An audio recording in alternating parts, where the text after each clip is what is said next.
Yo, yo, it's your boy, A&T, coming to you with a Mortal Kombat 11 commentary.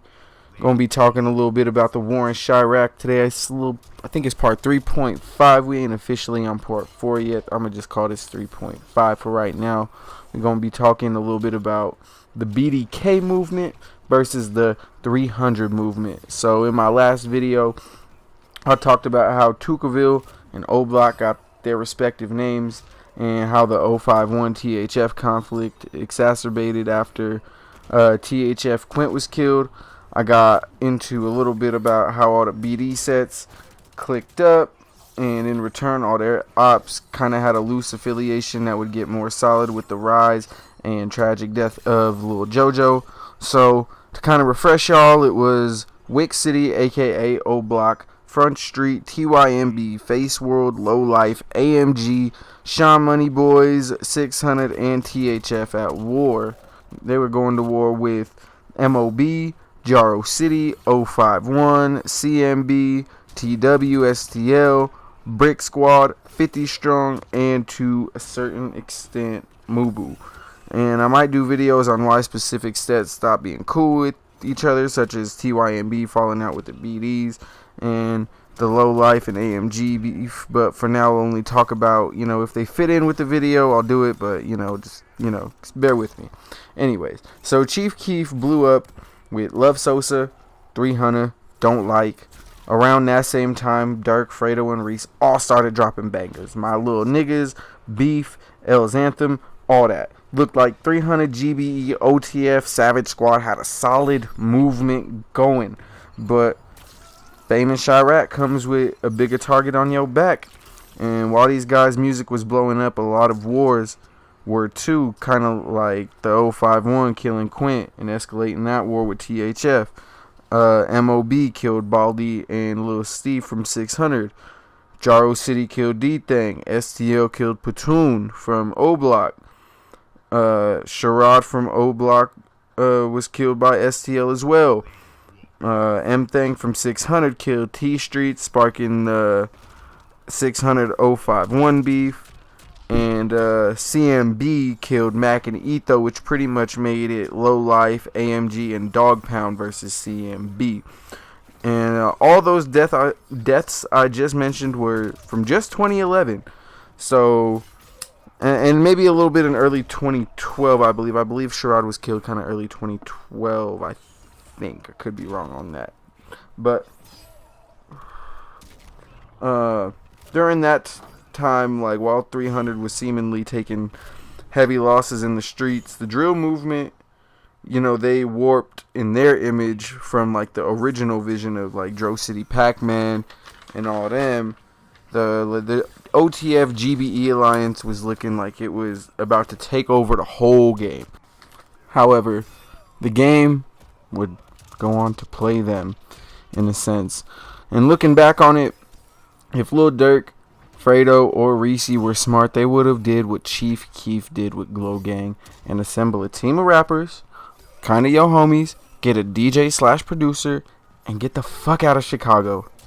Unfortunately, they would see their potential empires kind of crumble with their best up-and-coming artists from their movement be killed or assassinated by gang violence. But before I get into that, let's get back to Sharad from O-Block. His death is kind of like a prime example of how dangerous it is to just be friends with gang members in Chicago. Apparently, he wasn't even a gang member. He was just, a teen who lived in the O. He was trying to be a barber, apparently. And unfortunately, Bosch Trail and some guys from STO were sliding, happened to recognize him. And according to legend, Bosch Trail hit him in his head while the car was driving away from Sharad, so he hit him from a pretty good distance with just a pistol. So Bosch Trail got a lot of street cred from that. But just 4 months later, 600 would execute Fathead from 051, and no one really knows who shot Fathead first, but it's pretty much confirmed C-Day hopped out and fired the fatal shots on Fats. Rest in peace, that young man. And just 3 months after that, AMG and Sean Money Boys would catch up and come in rapper Lil Jojo on his bike. I think in his own hood, kind of around his own territory, and gunned him down. And I haven't really talked much about JoJo in this video, even though he was pretty much the leader or kind of like the poster boy for the BDK movement. And when he died, they didn't really have anyone to like step up and take his place in terms of popularity and, you know, appeal like that. So the BDK alliance kind of seemed to die off after he died, and then Lil J got booked. And I'll say this about JoJo: even though he wasn't the most skilled rapper, he really had the potential to be as big as Chief Keef just because of the following he was getting. He really got under the skin of Lil Reese and Fredo and him. They had millions of followers. He had thousands. And they were still tweeting him. Like, they, maybe not millions. They had hundreds of thousands of followers at a certain point. Maybe millions. And he only had thousands, maybe. And they were still tweeting him. He still, you know, he got under their skin. So what he was saying in his raps obviously had some weight behind it. You know, did a show, Adriana's, but they ran out the back. Hey, rest in peace, Lil JoJo, because really for a second there, he was on fire. Same thing with Lil J. Lil J was on fire for a minute. Even, you know, he had Lil Breezy probably dropped one of the hottest mixtapes, that 6-0 Breezo mixtape, and he shouted out Lil J. What is it called? What did he say? What did he say about Lil J? Give me 1 second. Boy said Lil J steady getting his ass smoked 18 times to be exact. Quit that rapping, that shit. Wow. Hey, it don't matter if you was not a fan or not, or if you was not a fan or a fan of Lil J, he was getting under the op skin. You know, he was dissing him, that bars of clout, all that. The kind of the buzz he was getting was really, you know, it was getting under the skin of a lot of the BDs, and you could tell how many times they shot his ass. But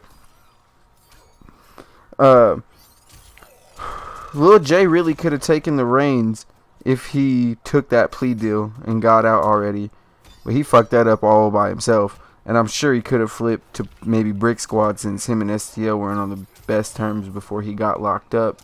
You know, despite Duck saying free Lil J all the time, it's kind of known Lil J was stealing from his own guys along with STL Butter, so I doubt he's really in Duck's good graces.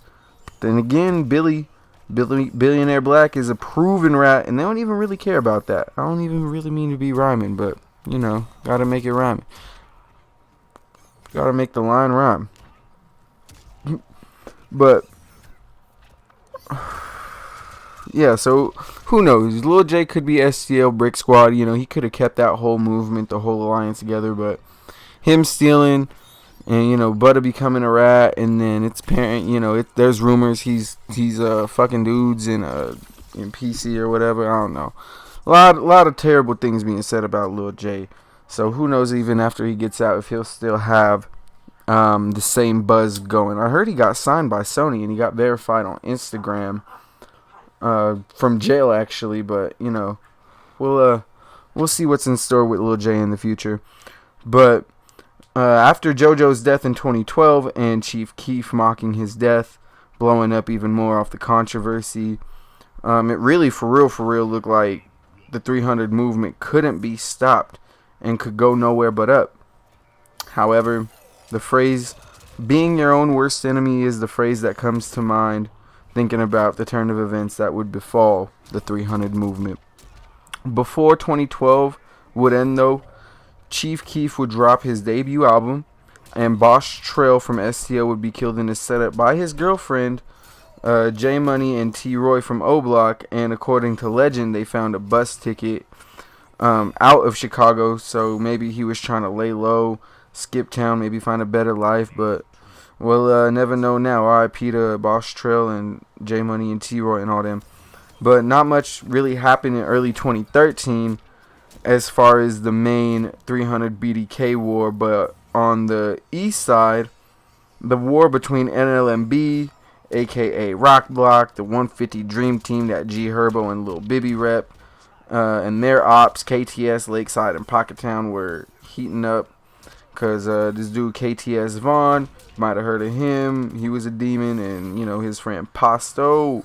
A lot of dudes, people just think that's the type of weed. No, Pasto was a real person, and apparently he was involved with killing Kobe from NLMB.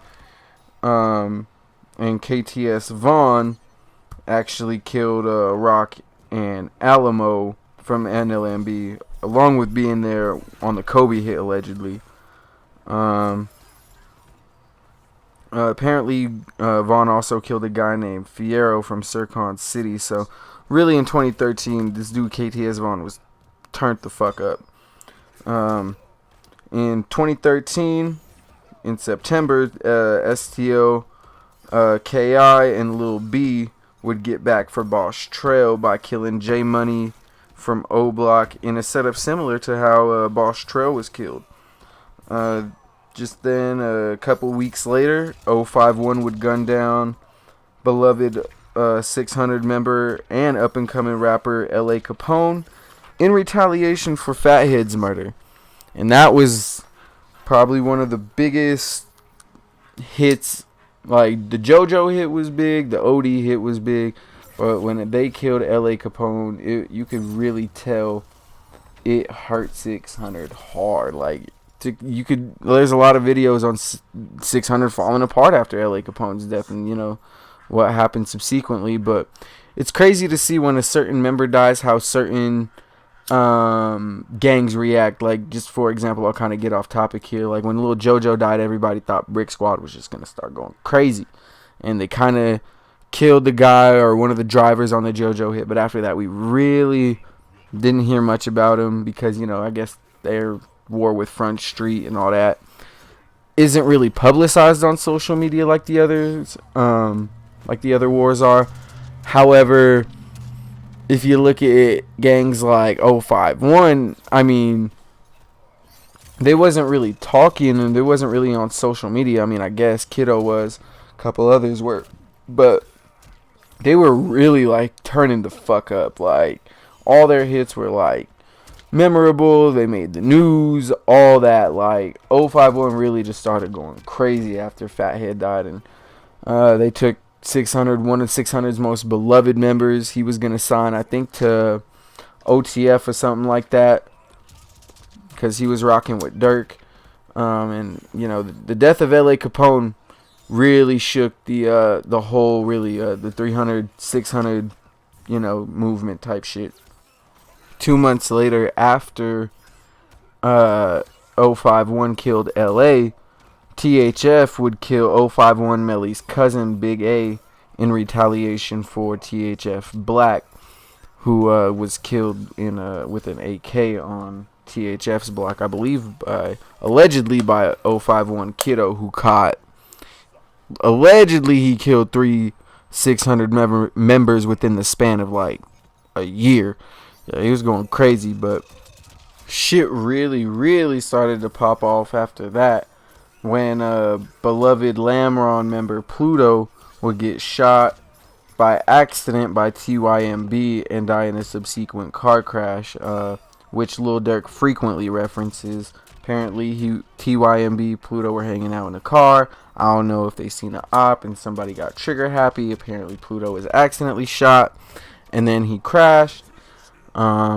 Sad situation, but yeah, that's kind of why TYMB and the whole 300 movement fell out, and why TYMB flipped and turned against everybody. You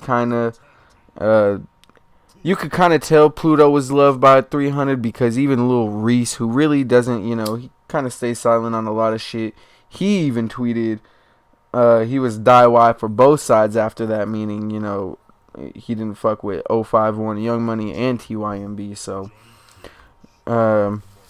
that's kind of the end of the BDK 300 war for 2013. Around July that same year, Bleak from Loke City on the north side was killed by PBG, kind of thus inflaming the ongoing war that was brewing between PBG, TFG, Hula Gang, or the Moes. the Uptown Mo's, I guess, as some people call them, in Loke City, get rich and four corner hustlers. You know, that was their ops, or still are to a certain extent. I don't think everybody's clicked up like that anymore. I think it's kind of like a free for all type shit right now. PBG, TFG are kind of the only ones still clicked up after all this time. But Pooh Bear from like which PBG is named after, he was killed January of that year, and that kind of started the whole get rich and PBG TFG beef. And I'm gonna have to get into 2014, 2017, 2018 on my next video, just because like 2014 literally started with Front Street killing Venzel from Taekwon World, and that led to D Rose getting locked up and snitched on. So we'll have to cover that whole situation, plus the Javon Boyd incident, which led to Tay 600 having the snitch jacket thrown on him, and that whole fiasco, which is still carrying on to this day. So stay tuned. I got big things popping, dope content dropping. Y'all know how I'm rocking. It's your boy A and T, the Elevated Gamer, aka the Above Average Gamer. Be safe out here, y'all. Don't get smoked. I'm out. Peace. And I'm back up in here. Got a couple minutes left on this video. I'm about to go ahead and finish her. Yeah. Go ahead and get this fatality going. Gotta go ahead. Boom. Uppercut. Yes. What the hell, man? Fucking amateur. Uppercut again. Who the fuck hired this bitch? Come on now. Just get her out of here. Just get her the fuck out of here. Jesus. Go ahead and run this next match. You don't want it. You don't want it with Johnny. Look at that. Give me all the points. Look, don't hesitate on starting the next match, shorty. Trying to beat your ass again. Or you could just forfeit. Give me the set. I'll fuck with it. I'll fuck with the set. But I'm gonna go ahead and run this again. Alright. You see what happened last round. Look at that. What are you doing? What you thinking? Oof. Okay. Nice little punny. Oof. That was disturbing. I wasn't tripping off it though. I think she won one round, maybe. Maybe I came back and whooped ass. I can't really remember. I just know I won. But that could do the little grab. Look at that. Just getting me every time with that. Let me get out of that corner. Shawn Michaels tune up the band, super kick that thought. An uppercutter. Get out of that corner so I can fuck you up this next round. Look at that. You shook. You don't even know what to do. I still fall for that every time, though. I was getting pissed. Had to throw the mean uppercut. You know, sometimes it's the basics, you know. You don't need to do nothing fancy. A little uppercut grab. Hopping over all that. Yeah, you didn't know what to do. I was jumping over. Hit you with the little throw. Oh, new move. It's all good, though. Look at that. Seen that coming. Get your ass over here. Goofy. I took down Shinnok. You think a dead ass ninja bitch is gonna fucking scare me? Come on now. I does this shit. Goofy. Look at you. Oh, I almost tried the see you next Tuesday punch. But nah. Had to hit her with that little finesse kick right to the overhead. Boom. What the hell? Amateur. Try that again. Oh my god, who hired this dumb bitch? And then boom. Just get her ass out of here. Look at that. Pwned. On a gang. Go ahead, give me the little rank up. Little level up. Yeah. Alright, y'all. Be safe. I'm out for real this time. Peace.